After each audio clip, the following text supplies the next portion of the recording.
So, ayan nga mga sisilab, o tignan nyo naman, yung pangarap kong washing, itinatapon lang dito sa Israel, o diba?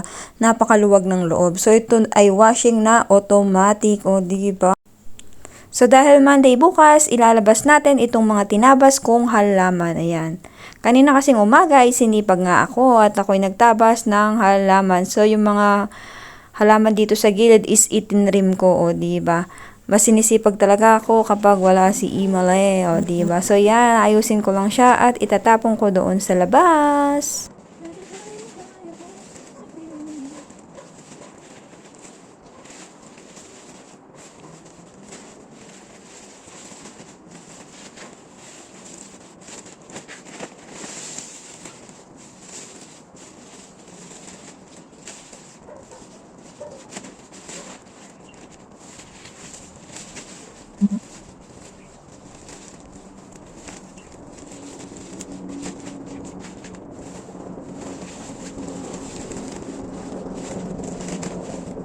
So, ayan, natapos ko na nga. Dito ko siya inilagay at ako iikot para hilahin ko siya dun sa baba.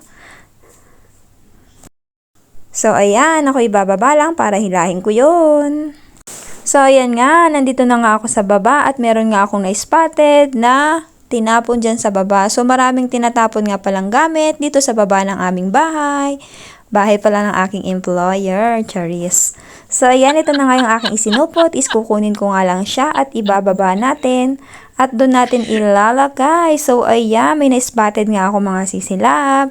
Yung sasakyan is huminto at tinitignan niya kung okay pa yung gamit na yon. So, nakatingin siya sa akin kasi nakita niya siguro na nagbibideo ko. Ayan, hihilahin lang natin itong ating mga inipon na itatapon. So, ayan, umalis na siya mga sisilab. Medyo nahiya ata dahil nakita niya ako. So, ayan, silipin nga natin kung ano siya. O, diba mga sisilab? OMG. OMG.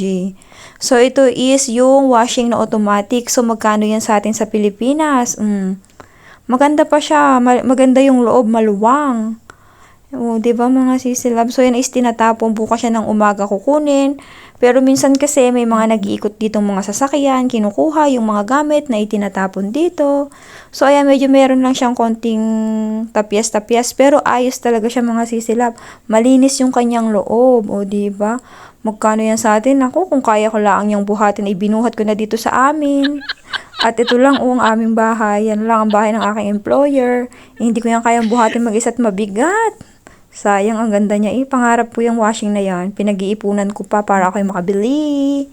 So, yun lang. Ayan. Ngayon nga pala is 5 PM dito sa Israel. Ayan. O, diba? Ang ganda ng tanawin. So, yun lang mga sisalab. Thank you for always support my video. God bless and bye-bye.